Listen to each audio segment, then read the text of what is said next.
In January 1942, Admiral Isoroku Yamamoto told his commanders a stark, uncomfortable truth. 6 to 12 months. But then, if the war continues, I have no expectation of success. That prediction, sharp, almost prophetic, would hang over the Pacific like an unspoken deadline. By June 4, 1942, Midway fell on the 6th month. The words were no longer theory. They were a clock. The morning is ink-dark when the Kido Butai slides through the black water. On 4 flight decks, Akagi, Kaga, Soryu, Hiryu, men move like parts of a machine. Heat from engines, the metallic tang of aviation fuel, the clank of trolley wheels, flags snapping in the wind.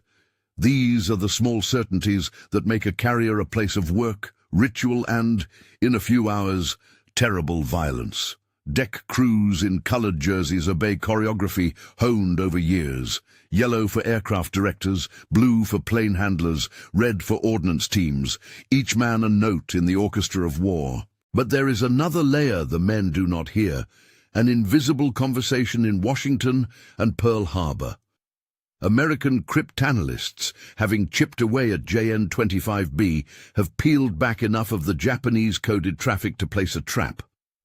Admiral Chester Nimitz, working from decoded signals, has positioned his carriers, Enterprise, Hornet, and the hastily rebuilt Yorktown, where they can turn the hidden knowledge into action. The Japanese force, brilliant and confident, sails into a room where the lights have been turned on. The command picture aboard the Kido Butai is not a single mind, but a distributed structure with its own tensions. Yamamoto, the architect of the operation and the man who set the 6-month horizon, is not on the flight decks. He is 300 miles away aboard the battleship Yamato, maintaining radio silence as doctrine dictates. His presence is a design on a map rather than a voice on the bridge. Standardized spellings used for names: Kido Butai, Isoroku Yamamoto, Chuichi Nagumo, Minoru Genda, Mitsuo Fuchida, Tamon Yamaguchi, indefinido. Up on Akagi's bridge, Vice Admiral Chuichi Nagumo stands at the center of execution. Trained in surface warfare, steeped in pre-war doctrine, Nagumo is the on-scene commander whose instincts have long favored methodical control. Below him, the men who usually turn intent into brilliant tactical improvisation are diminished. Commander Minoru Genda, the tactical architect whose planning and doctrine shaped carrier aviation, is ill and largely sidelined. Commander Mitsuo Fuchida, the air group leader who had led pilots off at Pearl Harbor and who knows the feel of air action intimately, is recovering from surgery and not at full capacity. Across that table is Rear Admiral Tamon Yamaguchi, the aggressive, combat-hardened subordinate whose instinct is to strike, to seize the moment. These are not caricatures. They are professionals whose states of health, temperament, and experience will shape decisions on the spot. The first formal crack in the morning's calm is procedural. The first strike comes back, and with it a message that sets the next chain of orders in motion. At about 7 Taum, Tamaga's report arrives. Second strike necessary. Enemy installation still operational. The line is terse and direct. Nagumo is forced into a classic carrier dilemma. Strike again with armed returning aircraft or rearm and refuel for a follow-up meant to turn superficial success into irreversible damage. At 7:15, Nagumo issues an order that will become central to what follows. He instructs the rearming of the reserve planes below decks from torpedoes to high-explosive bombs and armor-piercing ordnance, preparing for a second strike against land installations. The choice to rearm is sensible given the intelligence at hand. If there are airfields and installations to be neutralized, bombs are the right tool. But the rearming process is time-consuming. Aircraft are brought down from the hangar deck by elevators. Ordnance crews switch racks. Torpedoes and bombs are handled in crowded conditions. The decks below the flight deck become a workshop of volatile materials. Fuel lines are connected. Fuses are set. Loose ordnance and fueled aircraft are stacked in the narrow spaces of a ship built for efficiency, not for the unexpected. At 7:25, a B-26 Marauder, damaged and limping, brushes past Kaga's bridge. It is a small incident, an oddity. A single bomber that should have been accounted for is suddenly in the air above the fleet, a reminder that men and machines remain unpredictable. It foreshadows a theme of the morning, minor mechanical issues and small mistakes growing into cascading problems. Time itself stumbles. A crucial scout plane, delayed 30 minutes by a catapult malfunction, does not return with information when the decision clock demands it. At 7:28, a report filters up. Surface contacts, but no confirmation of an enemy carrier. The evidence is partial. Theater commanders must choose whether to act on incomplete signals or wait. At 8:09, the moment that will be replayed in histories and tribunals arrives. Rear Admiral Tamon Yamaguchi sends a flag signal, short and pressing. Consider it advisable to launch attack force immediately. The signal is simple, almost brutal in its economy of words. For Yamaguchi, the risk calculus is clear. If a carrier threat is present, delay is the enemy. Immediate launch might seize fleeting opportunity. Nagumo, confronted with a choice framed by doctrine, logistics, and incomplete reconnaissance, replies with one of the few lines that would be transcribed into the record of the day. With what? It's not a rhetorical question. It is a technical, practical question asked under pressure.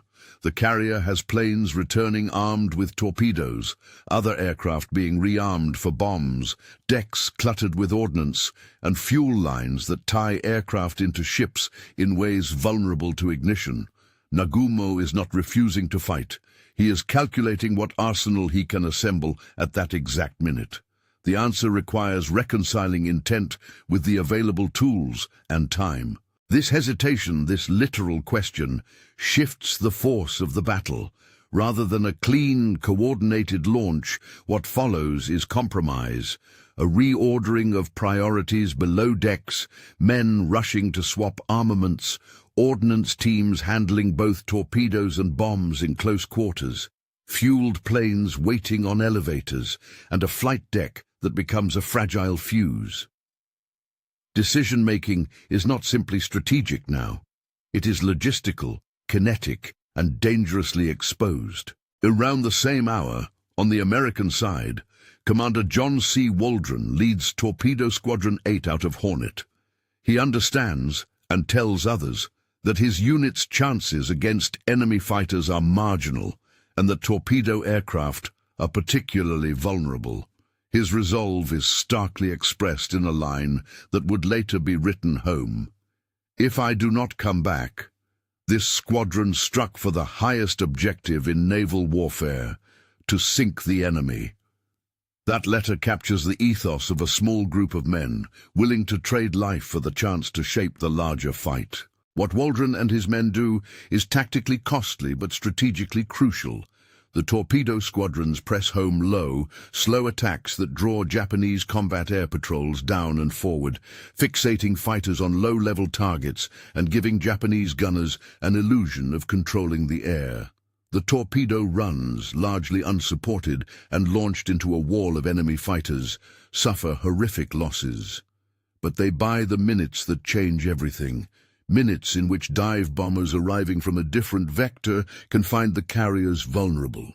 At 10:22, the moment the Japanese did not expect and the Americans desired arrives. Dive bombers from Enterprise come out of the sun. The phrase is literal and fatal. Emerging from the glare, they appear suddenly, perpendicular to the carrier decks. With many ordnance crews below decks and aircraft perched with loose bombs and fuel lines, the Japanese carriers present a pyrotechnic vulnerability. Explosions start near flight decks and then work inward. Bombs penetrate hangars, ignite fuel, and trigger secondary detonations. The imagery survivors used later is clinical and relentless. Detonate themselves, deck by deck. As one account would phrase, the internal combustion of ordnance and fuel feeding each burst. In the space of minutes, Akagi, Kaga, and Soryu become towering infernos. Planes burn where they sit. Corridors that minutes before were busy with men and tools are now ladders of flame. Hiryu survives the initial strike and, for a time, becomes the Japanese counterpunch. From her decks, planes are readied and sent to attack. Hiryu's air group finds and strikes Yorktown, setting her ablaze and temporarily removing her from the carrier line. Yet the strategic tableau has already tipped. Loss of 3 fleet carriers, their air groups and trained crews, is not a tactical setback, it is strategic hemorrhage.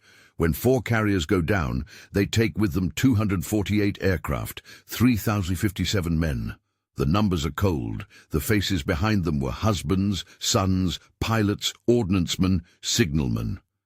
The Japanese fleet has lost irreplaceable capacity in the carrier arm. In the immediate aftermath, personalities and posture matter. News of the catastrophe reaches Yamamoto at about 11:12. The record records a quiet scene.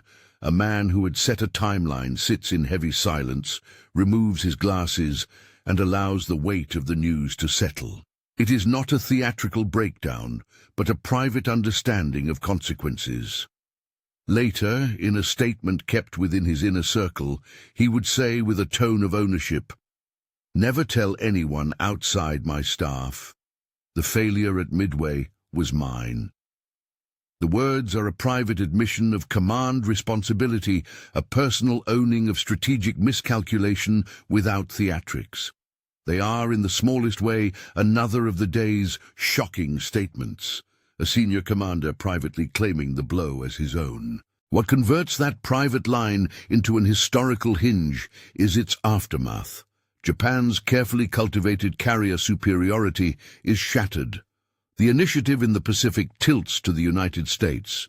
Aircraft and trained pilots, difficult and time-consuming to replace, are gone in numbers that the Japanese industrial and training system cannot rapidly recover.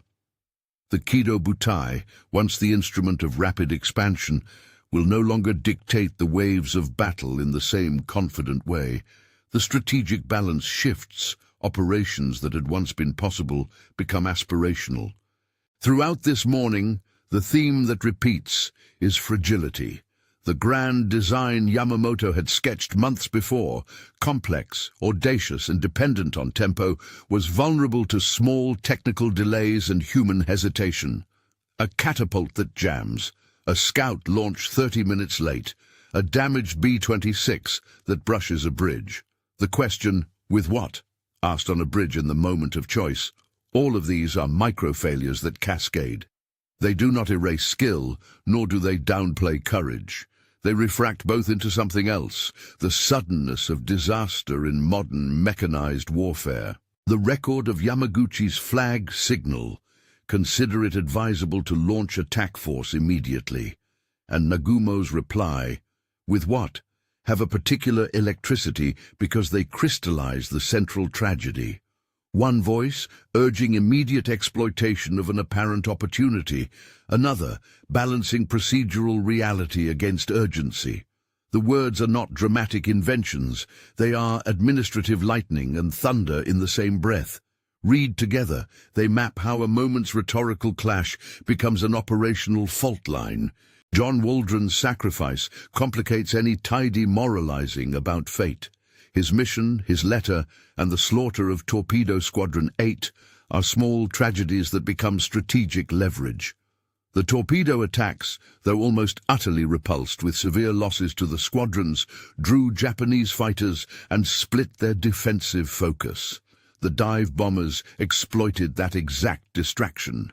There is no glorification here, just the sober calculus that a particular kind of bravery can alter the geometry of a battle. By the time flames have consumed the decks and smoke chokes the air, individual stories of pilots, ordnancemen, and bridge officers fade into the broader ledger. Yamamoto, who months earlier had set a limited frame for Japan's offensive hopes, sits in the aftermath and takes private responsibility. Nagumo, whose tools and doctrine had made him cautious and methodical, faces the public consequence of a decision made under duress. Yamaguchi, whose push for immediate launch framed the urgency, would later choose to go down with Hiryu, an act consistent with his combative persona and the honor code many of his contemporaries shared. The strategic consequences are immediate and enduring. The loss of carrier air power erases Japan's capacity for the kind of rapid, decisive sea-air operations that had marked the previous months. The United States, with industrial reserves and an expanding pool of pilots and ships, begins to exercise the sea control that Midway surrendered. The Pacific War, which had once seemed tilted by early Japanese successes, swings toward an attritional clash the Japanese could not sustain on the same terms. The 6-month prediction, once an abstract counsel to prepare for a future with fewer advantages, becomes a grim punctuation mark. A half-year had passed, and the strategic balance had fundamentally shifted. If you like detailed military history explained clearly, tap subscribe. We break down the turning points of Butai. That morning on the carriers, technical details decide fate as much as courage. When ordnance is swapped below decks, when elevators lift armed aircraft into a deck crowded with fuel and crews, a single bomb or a single misplaced spark becomes a mechanism for catastrophe. Dive bombers exploiting the sun vector do not need perfect intelligence. They need timing and the luck of a defender whose aircraft are out of position. Japanese doctrine had not expected exactly this confluence, but doctrine is brittle when timing is compressed and information is partial. There is, in histories of battles, a tension between inevitability and contingency. Midway is often read as both. Inevitable in the long arc of industrial and intelligence advantages, and contingent in the immediate interplay of decisions, signals, malfunctions, and human choices on June 4th. The shocking statements threaded through the day, Yamamoto's January prognosis, Yamaguchi's flag signal, Nagumo's with what, Waldron's final resolve, and Yamamoto's private acceptance afterward, are not theatrical flourishes. They are the verbal skeleton of a day in which words carried consequence. Each line captures a different register of command. The strategist's forecast, the subordinate's urgency, the executor's practical query, the private sacrifice, and the admission of responsibility. Think of the carriers as islands of light on a dark sea, vulnerable because they are concentrated flashpoints holding fuel, ordnance, aircraft, and people in a fragile equilibrium. Midway taught the world that in carrier warfare, timing and intelligence can compress that equilibrium into a single decisive moment.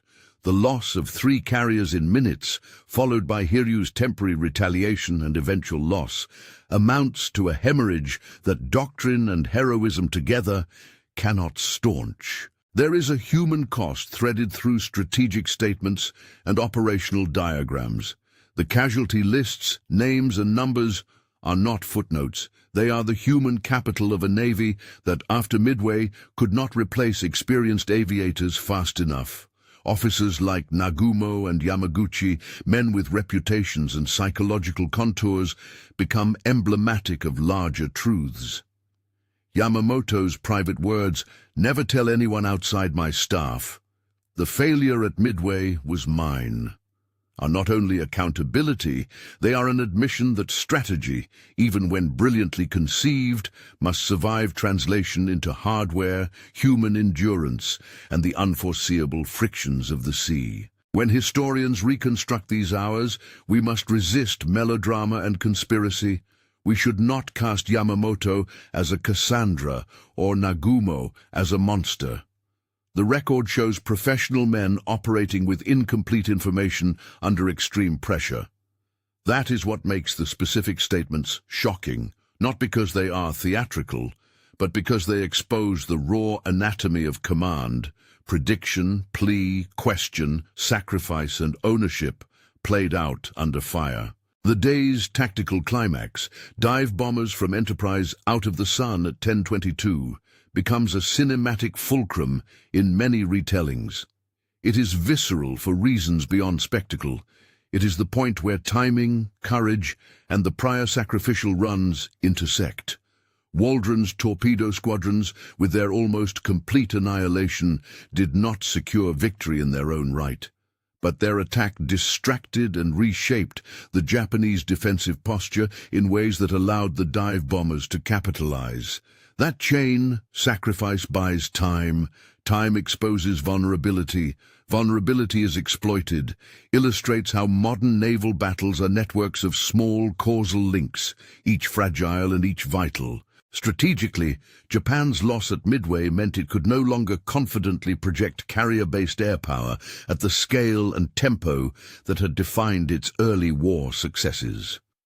The United States, whose carriers and crews were increasingly replenished, and whose industrial base dwarfed Japan's, now acquired the initiative. Midway did not win the Pacific for the United States overnight, but it broke the Japanese offensive momentum and forced a war of attrition that favored American capacity to mobilize and sustain forces over long periods. In the end, the shocking statements remain striking because they condense whole arguments about leadership and fate into sentences. Yamamoto's January warning gave the war a temporal frame. 6 months of likely dominance, after which the odds shift. Yamaguchi's signal urged seizing apparent opportunity. Nagumo's with what exposed the practical limits of what could be seized. Waldron's letter captured the small-scale heroism that can shape larger moments. Yamamoto's private admission of responsibility closed the loop on command accountability. Midway is a lesson in how plans and prophecies meet reality. It is also a lesson in how tactical micro-events, a stuck catapult, a late scout, a brush with a bomber, a single question on a bridge, can bend strategic arcs. The men involved, commanders, pilots, deck crews, acted with competence, courage, and the limited information available to them. The result, a shattering loss for the Japanese carrier force, reshaped the Pacific War's direction. If you found this breakdown valuable, watch our deep dive on Coral Sea next. Sources and further reading are linked in the description.